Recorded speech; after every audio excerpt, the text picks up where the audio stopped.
Hello, AutoGebet di sini. Saya sudah menggunakan metode gebet saham sejak 2018 dan semenjak sesudah itu saya bahkan merasa jauh lebih percaya diri ketimbang waktu dulu membuka akun saham 2008.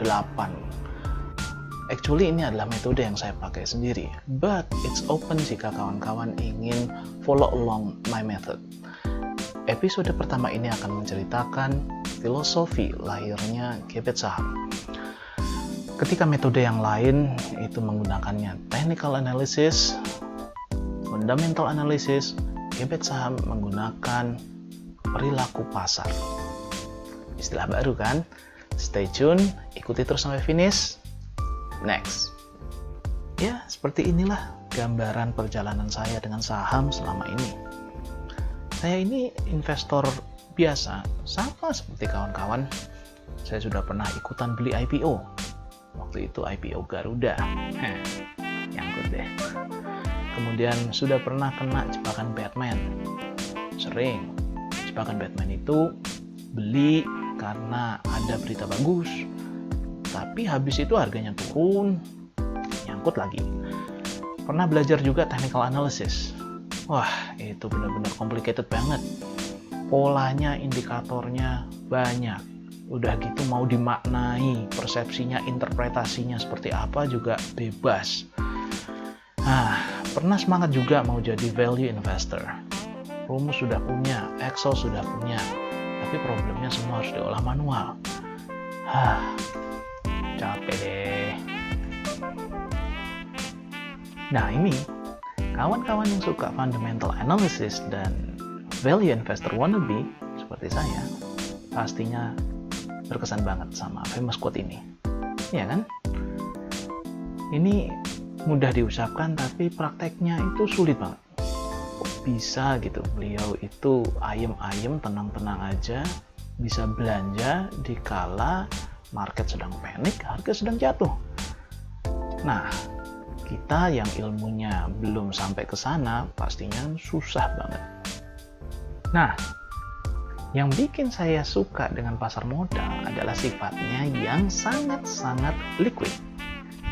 Kapan aja kita BU, butuh uang, langsung bisa kita jual, dana langsung masuk ke rekening. Nah, saking liquidnya saham, saya jadi mikir, ada yang saya mulai gagal paham. Saat saya mau jual, kenapa selalu ada yang beli? Ketika harga saham sedang jatuh dan jatuh, saya mau jual karena BU atau ingin cut loss, kenapa selalu ada yang beli? Kenapa pembelinya tidak ikut panik? Ya, akhirnya saya baru menyadari kalau saya masih golongan investor mainstream saja. Pada saat ketemu berita bagus, saya analisa sedikit, looks promising, saya beli. Ketika beritanya jelek, saya jual. Padahal, ketika kita beli di saat berita bagus, di saat itu sudah ada pihak lain yang menikmati keuntungan. Kenapa? Karena mereka yang jualan, kita yang beli. Mereka sudah jualan karena mereka sudah duluan beli daripada kita. Dan mereka ini selalu beli di harga diskon. Mereka selalu mengambil kesempatan untuk kulaan beli di harga diskon. Ketika kita, kaum investor mainstream, sedang ramai-ramai sell karena ada berita buruk. Demikianlah faktanya. Transaksi pasar modal selalu ada pihak penjual, selalu ada pihak pembeli. Dan akan selalu ada golongan kaum investor mainstream dan investor anti-mainstream. Pertanyaannya adalah apakah kita siap untuk berada pada sisi investor anti-mainstream? Berita gembiranya, untuk menjadi investor anti-mainstream, sekarang sudah ada teknologinya. Nah, analoginya begini. Dengan teknologi ini, kita ketika berada di pasar, kita masuk pasar, seketika kita bisa tahu mana di antara 600 komoditas yang sedang diakumulasi oleh pelaku pasar. Kenapa mereka mengakumulasi begitu banyaknya komoditas? Karena mereka punya ekspektasi suatu hari nanti bisa dijual lagi dengan harga yang lebih tinggi. Pada saat itu, kita ikut masuk kulakan juga.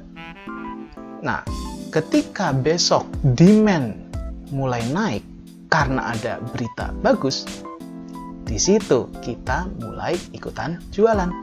Gimana? Sounds good?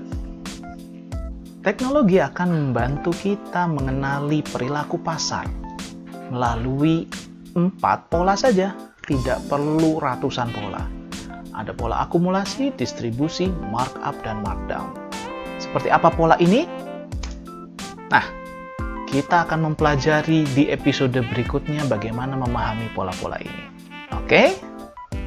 Nah, semoga kawan-kawan bisa ikut merasakan semangat dan gairah untuk menjadi investor anti-mainstream. Stay tune untuk episode berikutnya dan jangan lupa subscribe. Ikuti juga Facebook page Gebet Saham untuk dapat bocoran-bocoran perilaku pasar terkini. Mohon izin, mohon undur diri, mohon pamit. Cukup dulu, sekarang mau goes. Sampai jumpa.